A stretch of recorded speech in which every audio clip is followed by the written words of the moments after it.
Hello everyone, I welcome you all to our YouTube channel Unlock Mains. My name is Ranjana और आज हम discuss करने वाले हैं बेसिक्स ऑफ ऐसे राइटिंग के बारे में. हम देखेंगे कि आप कैसे ऐसे के पेपर में अच्छे मार्क्स स्कोर कर सकते हैं एक अच्छा ऐसे लिख के. ऑल्सो आप जो रफ वर्क करेंगे आप उसमें कैसे ब्रेनस्टॉर्म कर सकते हैं हम वो भी देखेंगे. जो यूपीएससी में ऐसे होता है आपको 1200 वर्ड्स में 1000 टू 1200 वर्ड्स में वो ऐसे लिखना होता है. और अदर स्टेट सर्विस एग्जामिनेशन जैसे कि बीपीएससी में आपको 700 से 800 वर्ड में ऐसे लिखने होते हैं, जिसमें कि आपको 3 ऐसे लिखने होते हैं, 700 टू 800 वर्ड्स ईच ऐसे. ऐसे जो है वो specially talking about civil services एक बहुत इंपॉर्टेंट एस्पेक्ट है मींस एग्जामिनेशन का. चाहे आप यूपीएससी में देख लें, चाहे आप स्टेट सिविल सर्विसेज में देख लें. और ऐसे एक ऐसी चीज है जहां पे आप कम मेहनत करके बहुत अच्छा स्कोर कर सकते हैं. बट आपको सिर्फ कुछ पॉइंट्स हैं जिसमें ऐसे में जिसका आपको ध्यान रखना पड़ेगा, जिसपे आपने थोड़ा सा काम कर लिया तो आप बहुत अच्छे मार्क्स उसमें स्कोर कर सकते हैं. मैं आपको पॉइंटर्स बताऊंगी कि क्या क्या चीजें आपको ऐसे लिखते टाइम ध्यान रखनी है. इंपॉर्टेंट थिंग्स जो है जो आपको ऐसे के टाइम ध्यान रखनी है, सबसे पहला होता है द फ्लो ऑफ द ऐसे. ठीक है, जब भी आप ऐसे लिखना स्टार्ट करते हैं स्टार्टिंग से लेके एंड तक वो एग्जामिनर का अटेंशन बाइंड करके रखना चाहिए. ऐसा ऐसे होना चाहिए थ्रू आउट द ऐसे. आपका एक कोहेरेंस एक फ्लो मेंटेन होना चाहिए. ऐसा नहीं होना चाहिए कि आपने एक डायमेंशन एक पैराग्राफ लिखा और सडनली आप एक दूसरे पैराग्राफ पे जंप कर गए. नहीं, ऐसा नहीं होता. जब फ्लो और सिंक बना रहेगा तभी एग्जामिनर को आपका ऐसे पढ़ने में इंटरेस्ट आएगा.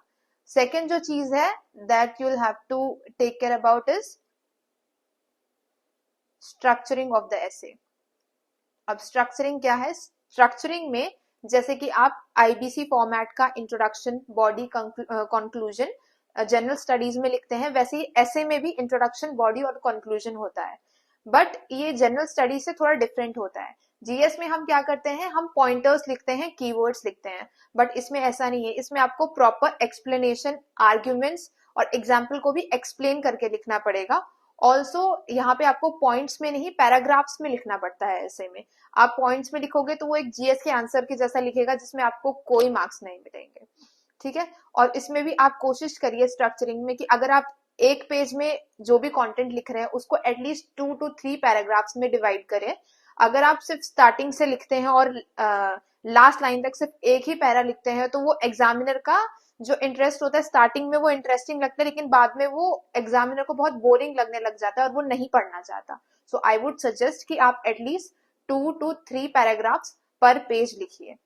Third thing that you'll have to keep in mind is that your essay should be multi-dimensional.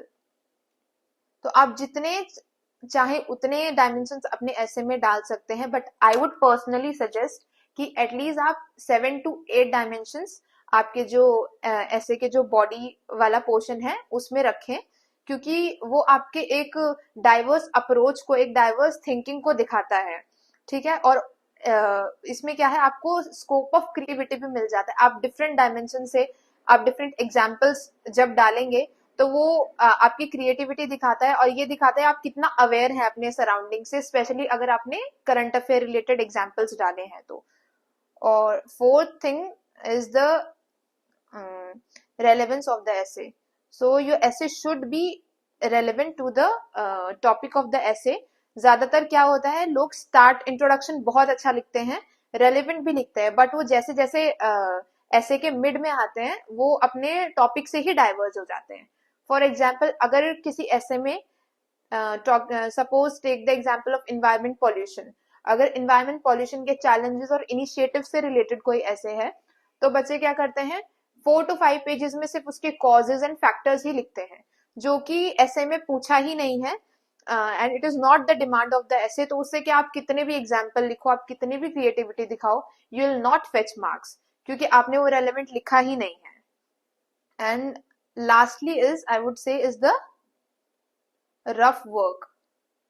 Rough work is as important as your main essay, क्योंकि वो आपके ऐसे को एक फ्रेमवर्क प्रोवाइड करता है, आपको प्रॉपर स्ट्रक्चरिंग देता है क्योंकि अल्टीमेटली वहां एग्जामिनेशन हॉल में you have to stick to the word limit. अगर 1200 वर्ड है तो 1200 वर्ड में ही लिखना है। आप ऐसे नहीं कर सकते कि आपने ऐसे स्टार्ट किया फ्लो में आप लिखते ही गए, ठीक है।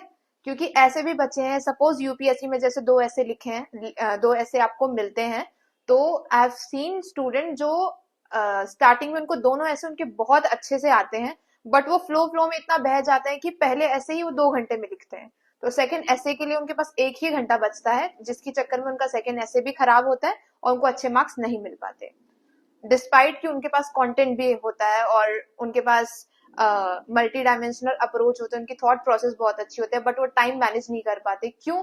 क्योंकि वो प्रॉपर रफ वर्क नहीं बनाते हैं, ठीक है।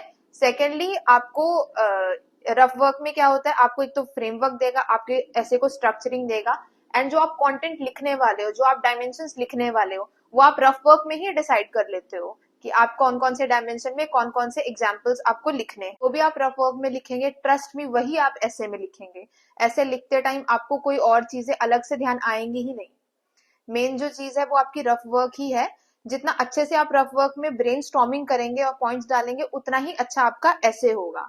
और सेकेंडली आपको ऐसे में हमेशा आप वर्ड लिमिट से इंटैक्ट रहना पड़ता है। आपको एक सर्टेन वर्ड लिमिट, एक सर्टेन टाइम लिमिट में ऐसे लिखना होता है। तो रफ वर्क आपको हेल्प करता है कि आपका प्रॉपर टाइम लिमिट और वर्ड लिमिट में ऐसे लिखा जाए और आप जो टॉपिक है उससे इंटैक्ट रहें। So now coming to the main essay, मैंने पहले भी जैसे कि बोला था, ऐसे में इंट्रोडक्शन, बॉडी और कंक्लूजन होता है। सो पहले हम बात करेंगे इंट्रोडक्शन के बारे में। सो जो इंट्रोडक्शन होता है, फर्स्टली आपको ध्यान रखना है कि आपका इंट्रोडक्शन थोड़ा इंटरेस्टिंग और थोड़ा कैची हो एग्जामिनर के लिए, क्योंकि जितना इंटरेस्टिंग आपका इंट्रोडक्शन होगा उतना ही एग्जामिनर आपके ऐसे को पढ़ना चाहेगा आगे। अगर आपका इंट्रोडक्शन ही थोड़ा बोरिंग या वो होगा तो फिर एग्जामिनर को आगे इंटरेस्ट ही नहीं आएगा, आप जो भी चाहे आगे आप कितना भी इंटरेस्टिंग लिख लो। सो इंट्रोडक्शन आप बहुत सारे टाइप से लिख सकते हैं। जो पहला आप इंट्रोड्यूस कर सकते हैं, दैट इज यूजिंग कोट्स। तो आप कोई, अगर आपको जैसे कोई इश्यू बेस्ड ऐसे है, आपको कोई प्रॉपर उस पे कोट आता है, तो आप उस कोट को लिखिए और उस कोट को एक्सप्लेन करिए। वो कोट भी आपके जो टॉपिक है उससे रेलेवेंट होना चाहिए। सो आई वुड सजेस्ट कि आपके जो कॉमन टॉपिक्स होते हैं, जैसे कि विमेन एम्पावरमेंट, आपका सिक्योरिटी हो गया, इन्वायरमेंट हो गया, डेमोक्रेसी हो गया, मीडिया हो गया, आप हर एक टॉपिक पे ऐसे आपको 10 से 15 टॉपिक मिल जाएंगे और आप हर एक टॉपिक पे 3 to 4 कोट्स प्रिपेयर करके रखिए, ताकि आपको एग्जाम में वो सोचना ही ना पड़े। अगर आपको एक भी ऐसे मिले ऐसा, तो आप उसमें वो कोट बिना सोचे समझे डाल सकते हैं, ठीक है। And secondly is you can right a story in your introduction. अब ये सबके लिए काम नहीं करता, बट बहुत सारे बच्चे ऐसे होते हैं दैट आई हैव सीन कि उनको अगर आप कोई टॉपिक दे दोगे, वो तुरंत ही अपने माइंड में उसकी स्टोरी फ्रेम कर लेते हैं। तो ये ऐसे बच्चों के लिए बहुत अच्छा ऑप्शन है कि आप स्टोरी से इंट्रोड्यूस कर सकते हो। सपोज किसी को टॉपिक दिया पॉवर्टी, तो वो बच्चा तुरंत ही स्टोरी बना लेता है कि एक कोई गरीब बच्चा था, उसके पेरेंट्स उसको काम पे भेजते थे, वो पढ़ नहीं पा रहा था, या something like that. So they are very good at creating story, at the उसी सेम पॉइंट पे वो लोग स्टोरी फ्रेम कर लेते हैं। थर्ड जो ऑप्शन आपके पास है, that you can right a anecdote. तो ये बहुत सारे बच्चे ऑप्ट भी करते हैं कि वो लोग जो भी फेमस पर्सनालिटीज है, जैसे कि गांधी जी या बी आर अम्बेडकर या एपीजे अब्दुल कलाम, उनके जो एनेक्डोट्स होते हैं वो लिखते हैं। क्योंकि हम जब जीएस के बारे में, जीएस पढ़ते हैं या एथिक्स पढ़ते हैं, हम इनके बारे में पढ़ते हैं, या नेल्सन मंडेला हो गए। सो ये भी एक ऑप्शन है, and this is a good option.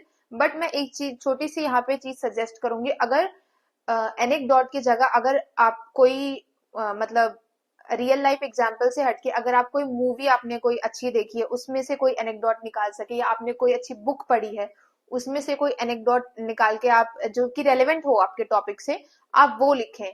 क्योंकि गांधी जी या फिर एपीजे अब्दुल कलाम, ये मोस्ट ऑफ द बच्चे आप देखेंगे, आप अगर सैंपल एसेज या टॉपर्स के एसेज भी देखेंगे कि ज्यादातर बच्चे यही लिखते हैं।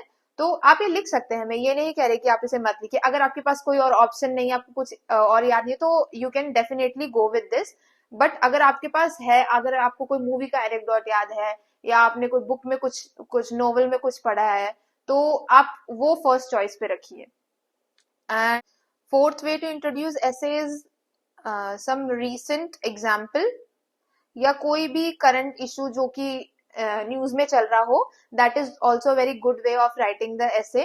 कि फॉर एग्जाम्पल विमेन सिक्योरिटी पे कोई ऐसे आता है तो you can talk about the RG Kar medical hospital case, आप ऐसे, या कोई टेक्नोलॉजी रिलेटेड ऐसे आता है तो देर एम्पल ऑफ एग्जाम्पल, आप डेली न्यूज़पेपर में देखते हैं कोई डीप फेक हो गया, या रिसेंटली वी हैव सीन कि दिल्ली के कितने सारे स्कूल्स में फेक बॉम्ब थ्रेट्स आए, या एयरलाइंस में कितने सारे बॉम्ब थ्रेट्स आए। तो आप ऐसे एग्जाम्पल से भी इंट्रोड्यूस कर सकते हो। उस एग्जाम्पल को बस थोड़ा आपको मिर्च मसाला लगा के अच्छे से लिखना पड़ेगा। ये नहीं कि आपने सिंगल लाइन में लिख दिया, थोड़ा सा एक स्टोरी फॉर्म में उसको फ्रेम करके आप लिखिए, तो वो भी एक बहुत अच्छा तरीका है ऐसे लिखने का। एंड अगर आपके पास, आई विल टेल यू, अगर इनमें से आपके पास कुछ भी नहीं है, ठीक है, आपके पास ना कोट है, ना आप कोई स्टोरी बता पा रहे हैं, ना आपके पास कोई एनेक्डोट है, तो as a last resort I would suggest कि you can write the definition and meaning of ऐसे,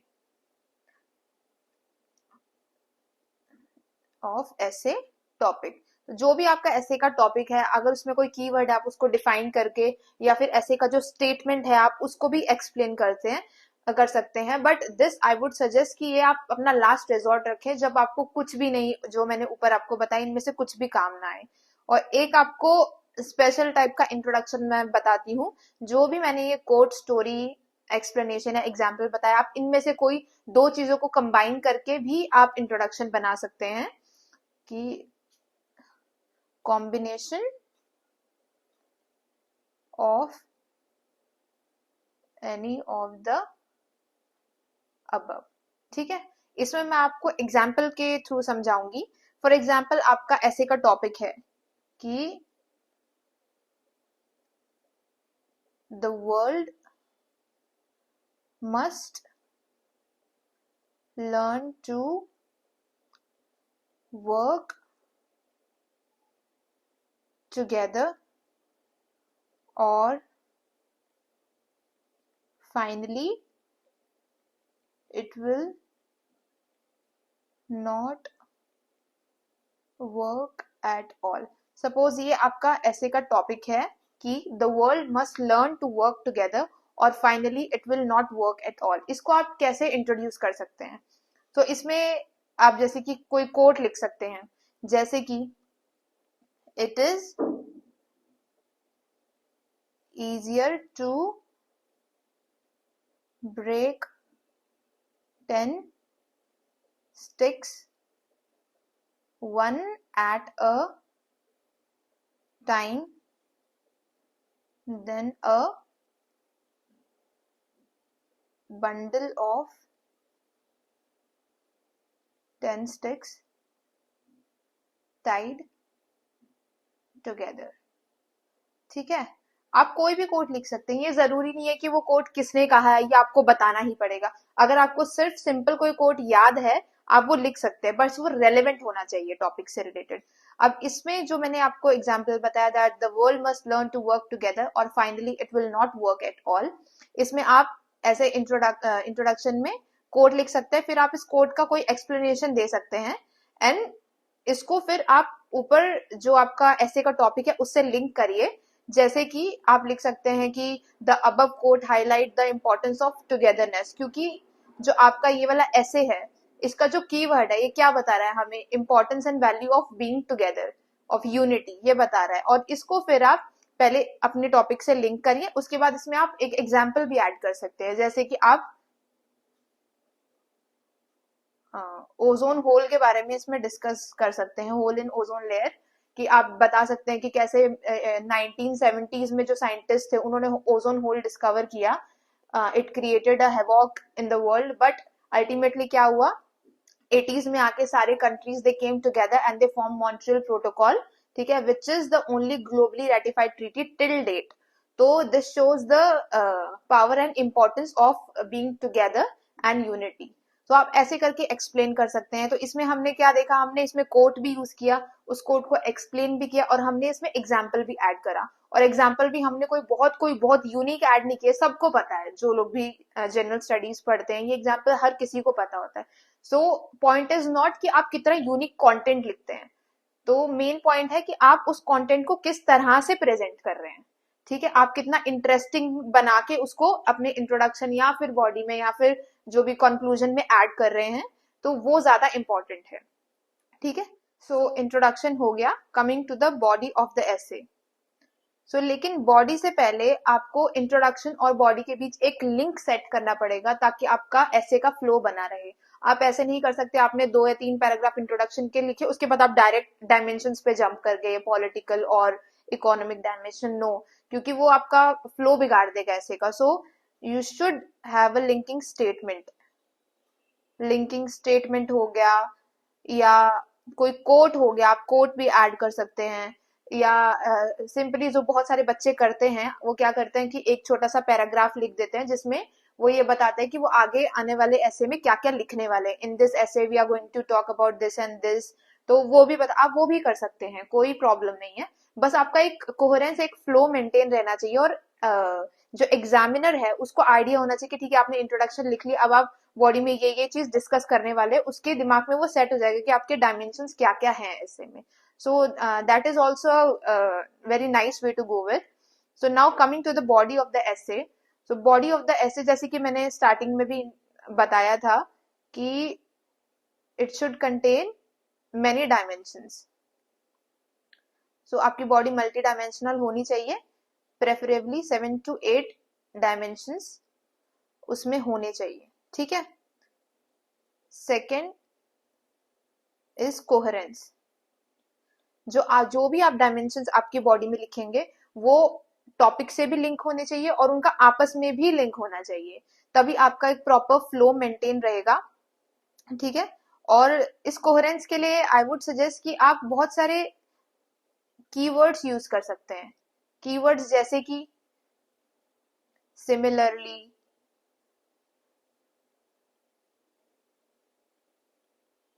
एडिशनली, या फिर हैविंग सेड दैट। जैसे कि फॉर एग्जाम्पल आपने कोई पॉलिटिकल डायमेंशन या हिस्टोरिकल डायमेंशन आपने डिस्कस किया है एक पैराग्राफ में, सो अगला पैराग्राफ जस्ट स्टार्टिंग में ही आप लिख सकते हैं हैविंग डिस्कस या having said this, having discuss about the political dimension, now we can talk about economic dimension, या जो भी है। तो ऐसे करके आप, या फिर सिमिलरली दिस, या additionally you can we can talk about this, जो भी आप अगर ऐसे वर्ड से स्टार्ट करेंगे तो उससे आपका एक 2 पैराग्राफ के बीच में जो है वो फ्लो मेंटेन रहेगा, ठीक है। वो सडन शिफ्ट नहीं लगेगा कि आपने इससे डायरेक्ट आप कहीं और ही शिफ्ट हो गए। सो वो आपको एक वो जो जर्क आता है पढ़ने में उससे बचाएगा, एग्जामिनर को जो जर्क लगता है कि अरे ये अभी तो ये पढ़ रहा था अचानक से वो कुछ और किसी और डायमेंशन पे मूव हो गया।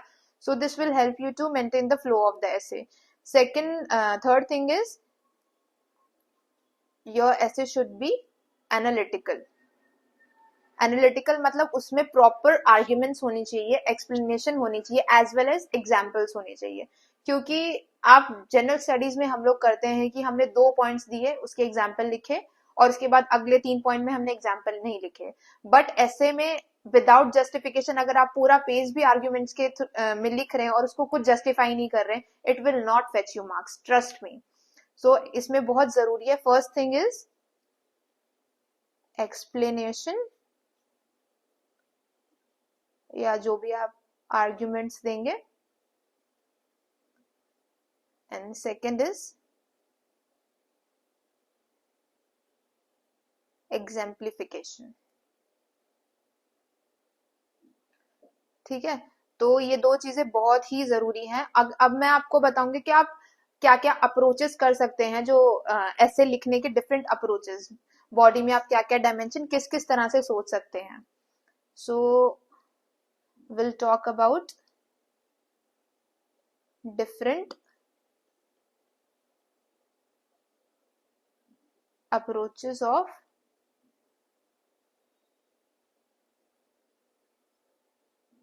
राइटिंग ऐसे, ठीक है। जो आपकी सबसे फर्स्ट होती है वो होती है temporal approach. First is temporal approach. So temporal approach means according to the timeline. इसमें आप क्या क्या डायमेंशंस डिस्कस कर सकते हैं, इसमें जैसे कि आप किसी भी ऐसे को आप एंशियंट, जो हमारे हिस्टोरिकल एंगल्स होते हैं मेनली, सो एंशियंट हो गया, मीडिएवल हो गया, देन मॉडर्न हो गया, then you can talk about post independence, you can talk about post independence, then post LPG, and then contemporary. ठीक है, तो इसमें आप देख रहे हो यहाँ पे एक ही अप्रोच में आपको 6 डायमेंशंस मिल गए। तो इसमें आई वुड सजेस्ट जो एंशियंट, मिडिएवल और मॉडर्न का है, that you should cover with in 200 to 250 words, क्योंकि वो एक पास्ट हिस्ट्री रह चुकी है। इसमें आपको जहां पे मेन फोकस करना है वो है थोड़ा सा पोस्ट एलपीजी और बहुत सारा ऑन कंटेम्परेरी। और कंटेम्परेरी में आप हो सके जितने भी रीसेंट, जो भी रीसेंट एग्जाम्पल है जो टॉपिक से रेलेवेंट होंगे वो आप डालें, उनको एक्सप्लेन करें। सो ये आपके ऐसे को एक बहुत अच्छा आउटलुक देगा। सो ये हो गया first temporal approach. Second is sectoral approach. Sectoral is जो हम GS 1, 2, 3, 4 पढ़ते हैं, तो उसमें आपको कितने सारे डायमेंशन मिल जाएंगे। सपोज GS 1 में किसी का आप हिस्टोरिकल एंगल डिस्कस कर सकते हैं, ठीक है, देन कोई सोशल एंगल डिस्कस सकते हैं। हिस्टोरिकल और सोशल को भी आप सब डिवाइड कर सकते हैं according to the demand of the topic. जैसे कि सोशल में आप एक विमेन का डायमेंशन, एक हेल्थ, एजुकेशन, इन डायमेंशंस में आप अपने आर्ग्यूमेंट्स लिख सकते हैं। सेकेंड होता है जो GS 2 में है, आप पॉलिटिकल एंगल में अपने ऐसे को एक्सप्लोर कर सकते हैं। जो IR international relation, international angle में, इंटरनेशनल में तो आपको ढेरों एग्जाम्पल मिलेंगे। आप जो भी आप न्यूज़पेपर पढ़ते हैं उसमें से आपको ढेरों एग्जाम्पल मिलेंगे। और आई थिंक हर एक जो भी आपका ऐसे, जो भी आपका टॉपिक होगा उससे रिलेटेड आपको कोई ना कोई एग्जाम्पल मिल जाएगा। इवन फिलोसॉफिकल ऐसे भी आप इस डायमेंशन में एक्सप्लोर कर सकते हो, ठीक है। और GS 3 में हम क्या पढ़ते हैं, आपका इकोनॉमिक एंगल हो गया।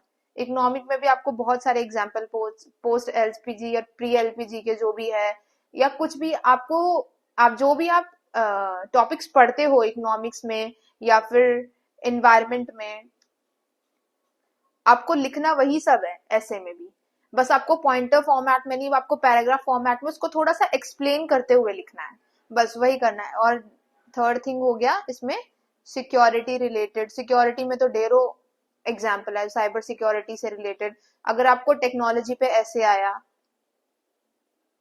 तो टेक्नोलॉजी या फिर कोई भी ऐसे का आप जो टेक्नोलॉजिकल एस्पेक्ट अगर आप कवर करते हैं, उसमें भी आपको बहुत सारे एग्जाम्पल और इवन चैलेंजेस, कुछ भी जो भी आप एक्सप्लोर कर रहे हो वो आप कर सकते हैं, ठीक है। उसके बाद लास्ट होता है किसी भी उसका एथिकल एंगल एक्सप्लोर करना, ठीक है।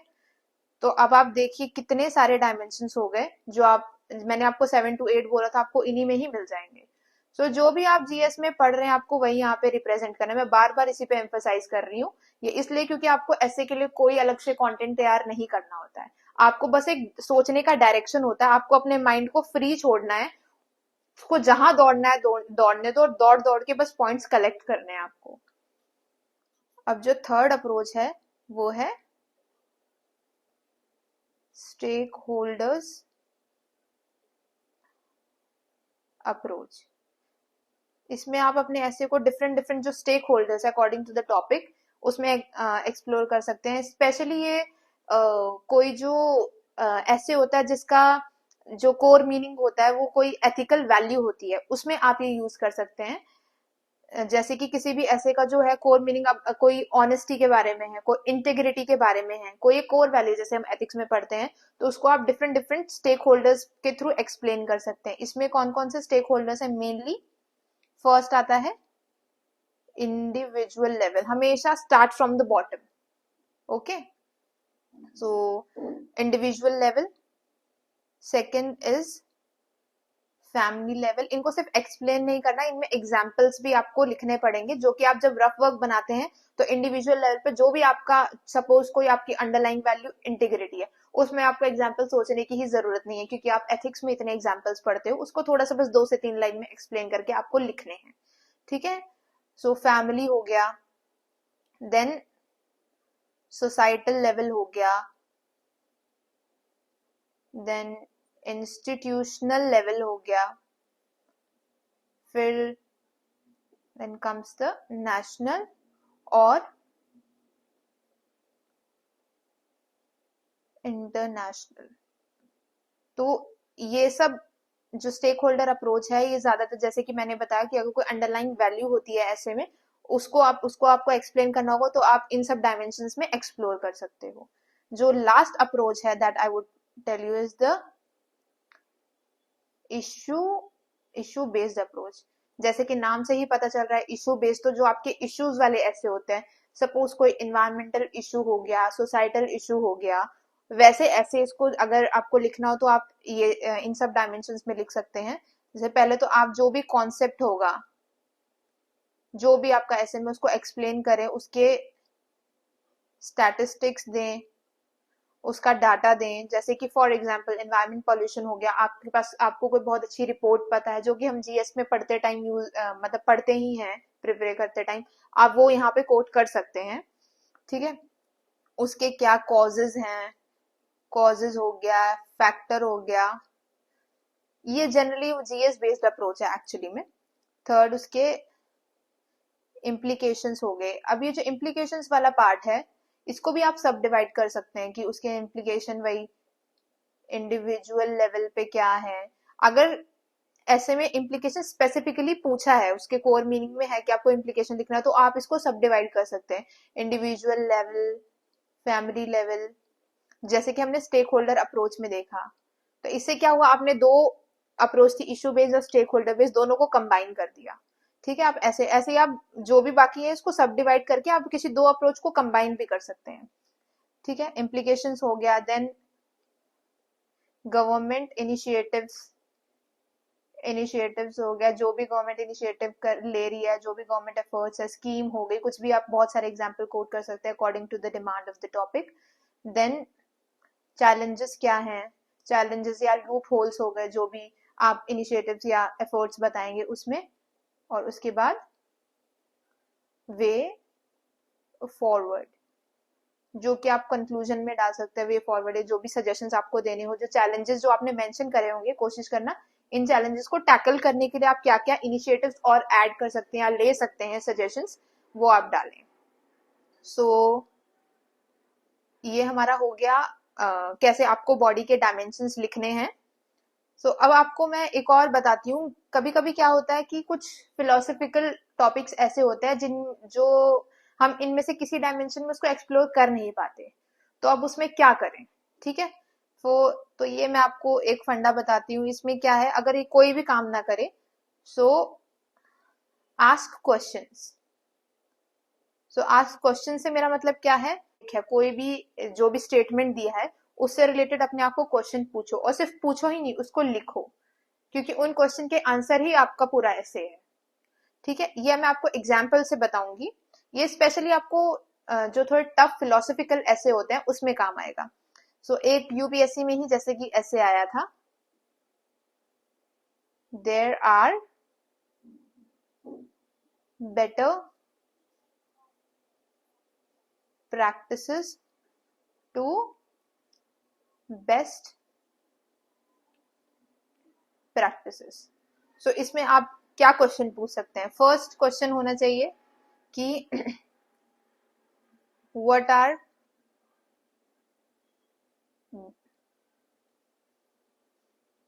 Better practices. ठीक है, सेकंड क्वेश्चन हो गया what are the best practices.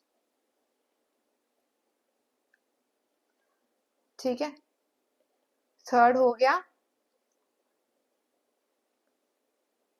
Are there any better practices to, जो भी बेस्ट प्रैक्टिसेस हो गया। अब इन क्वेश्चंस के आंसर्स जो होंगे वही आपका कंटेंट होगा, वही आपका ऐसे होगा। तो आप बेटर प्रैक्टिसेस को भी अलग अलग डायमेंशन में, कैसे बेटर प्रैक्टिसेस की जो डेफिनेशन कुछ भी आप सिंपल लिख के उसको आप एक हिस्टोरिकल एंगल लिख सकते हो, उस टाइम में क्या बेटर प्रैक्टिसेस थी, फिर एक पॉलिटिकल एंगल में इसको एक्सप्लोर कर सकते हैं। ऐसे इन सब क्वेश्चंस को भी आप, जो मैंने आपको ऊपर बताया है डिफरेंट डिफरेंट अप्रोचेस, तो आप इसमें आप उसको एक्सप्लोर कर सकते हो और आपको बहुत अच्छा ऐसे बन जाएगा, ट्रस्ट में। सो ऐसे ही फोर्थ क्वेश्चन हो गया, why there are better practices to best practices. तो व्हेन, वेयर, व्हाई, हाउ, हम ये सब क्वेश्चन पूछते हैं, वही आपको अपने ऐसे में पूछना है, बस एज सिंपल एज दैट, और उन्हीं के आंसर्स आपका ऐसे बन जाएगा। ठीक है, सो कोशिश करिए कि अगर जैसे आपको कोई भी एक बहुत ही पॉजिटिव स्टेटमेंट दिया है ऐसे का, तो थोड़ा सा उसको काउंटर भी करें ऐसे में, ज्यादा नहीं, एटलीस्ट एक पेज के अंदर उसको काउंटर करें कि कुछ चैलेंजेस हो सकते हैं, क्योंकि हर एक चीज आप आइडियल नहीं बोल सकते कि हर एक चीज आइडियल ही है, परफेक्ट है। तो कोशिश करें उसको थोड़ा काउंटर करके क्रिटिसाइज करें, ज्यादा नहीं, क्योंकि आपको मेनली तो ऐसे के फेवर में रहना ही होता है mostly 90% of the time, but 10% of the जो स्पेस है उसको थोड़ा सा काउंटर करें, तो वो एक क्रिटिकल एंगल, आपको क्रिटिकल थिंकिंग शो करता है। ठीक है, so now coming to the last part, that is conclusion.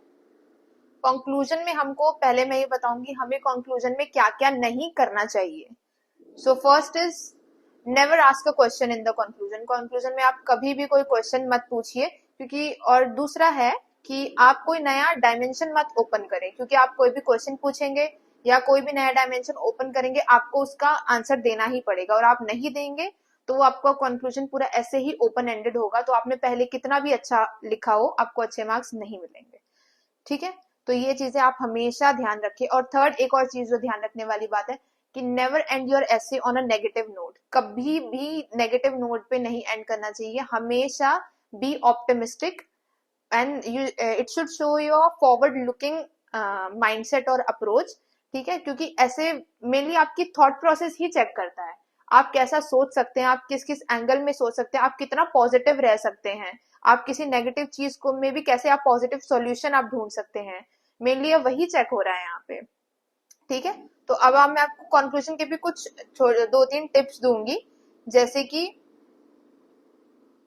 Conclusion में आप क्या लिख सकते हैं इसमें, अगर specially I am talking about philosophical essay, philosophical में I would suggest to use your ethics knowledge. Ethics knowledge में क्या, हम बहुत सारी फिलोसफीज पढ़ते हैं, जैसे कि Aristotle's golden mean, Gandhi ji तालिस्मान, हम बहुत सी ऐसी ऐसी ऐसे हम प्लाटो का कुछ पढ़ते हैं, या यूटिलिटेरियनिज्म, या जो भी, हम बहुत सारे हम अप्रोचेस, डिफरेंट एथिकल अप्रोचेस पढ़ते हैं, तो वो आप यहाँ पे यूज कर सकते हैं, उनका भरपूर यूज करें, क्योंकि वो हमेशा आपके एक वे फॉरवर्ड में इंक्लूड हो सकते हैं। वो ऐसी ऐसी चीजें जो आप कुछ भी आप सजेस्ट कर रहे हो, तो आप उनको डाल सकते हो सजेशन के तौर पे। ठीक है, और अगर आप जैसे कि कोई इशू बेस्ड ऐसे है, ठीक है, कोई इन्वायरमेंटल इशू, सोसाइटल इशू बताएं, तो उसमें हमेशा आप जो हमारी गवर्नमेंट इनिशिएटिव्स है उसके बारे में बात कर सकते हैं। ठीक है, या आप कोई कोट भी लिख सकते हैं, जो आपको, अगर जिसके कोट के मतलब कोट रिमेम्बर जिसको अच्छे से हो जाता है, बहुत सारे बच्चे ऐसे होते हैं कि वो एक बार पढ़ते तो उनको याद हो जाता है कोट। ठीक है, तो अगर उनके पास कोई अच्छा कोट है तो आप वो भी कर सकते हैं। एक और चीज जो मैं सजेस्ट करूंगी कि कंक्लूजन के लिए आप कुछ टैगलाइंस प्रिपेयर कर लीजिए, जैसे कि मैंने आपको स्टार्टिंग में बताया था इंट्रोडक्शन के टाइम कि आप कोट्स प्रिपेयर कर लें कुछ टॉपिक्स पे, तो सेम ही टॉपिक्स पे आप कुछ कुछ टैगलाइंस प्रिपेयर करके रखें जो आप कंक्लूजन में यूज कर सकते हैं। जैसे कि हम लोग डेली पढ़ते रहते हैं वासुदेव कुटुंबकम, स्वच्छता ही सेवा, या बहुत सारे आपको न्यूज़पेपर में मिल जाएंगे, जो भी लोग डेली न्यूज़पेपर पढ़ते हैं, तो वो सब आप कलेक्ट करके रखें, क्योंकि ये सब पता सबको होता है बट ऐसे में कोई यूज नहीं करता है। तो ये आपको जो ऐसे है, ऐसे को थोड़ी यूनिकनेस देगा, और ये आप बताएगा कि आप, हाँ ठीक है, आप करंट अफेयर से अपडेटेड हैं, या आप न्यूज़पेपर पढ़ते हैं, या क्योंकि बहुत सारी फेमस टैगलाइंस होती हैं जो हम यहाँ कोट कर सकते हैं, उनका आप एक लिस्ट बना के रख लीजिए, ज्यादा नहीं होगा, 15 से 20 टैगलाइन होगी मुश्किल से, कि हमारे प्राइम मिनिस्टर साहब ने कुछ बोला, या आप कोई कोई होता है कि हमारे जैसे एक्सटर्नल अफेयर मिनिस्टर, हम देखते हैं कोई स्टेटमेंट दी हो इंटरनेशनल प्लेटफॉर्म। तो मैंने जो भी आपको ऐसे की इंट्रोडक्शन, बॉडी और कंक्लूजन की स्ट्रेटजीज बताई हैं, तो मैं आपको रेकमेंड करूंगी कि आप ये वीडियो 2-3 बार देखें। इसके साथ ही आपको प्रैक्टिस भी करना पड़ेगा, प्रैक्टिस इज द की। तो आपको ये जो टेक्निक्स है अलग अलग ही आपको अपनी प्रैक्टिस में इम्प्लीमेंट करनी पड़ेगी, और आपको प्रॉपर एक इवेलुएट भी कराना पड़ेगा एक्सपर्ट से, जिसके लिए हम हमारी जो टीम है अनलॉक मेंस की, आप हमारे चैनल पे विजिट कर सकते हैं, Telegram channel as well as जो हमारी वेबसाइट है जिसका लिंक डिस्क्रिप्शन बॉक्स में है। आप उस पर विजिट करके आप चाहे तो क्वेरी कर सकते हैं या आप पूछ सकते हैं, और हमारी टीम से एक्सपर्ट से आप बात भी कर सकते हैं। आपके एसेज को अगर इवेलुएट करें तो आप चाहे तो हमारी कोर्स भी परचेज कर सकते हैं। सो again I'm reminding you that practice is the key to unlock your success. So keep practicing with Unlock Means and meet you in the next video.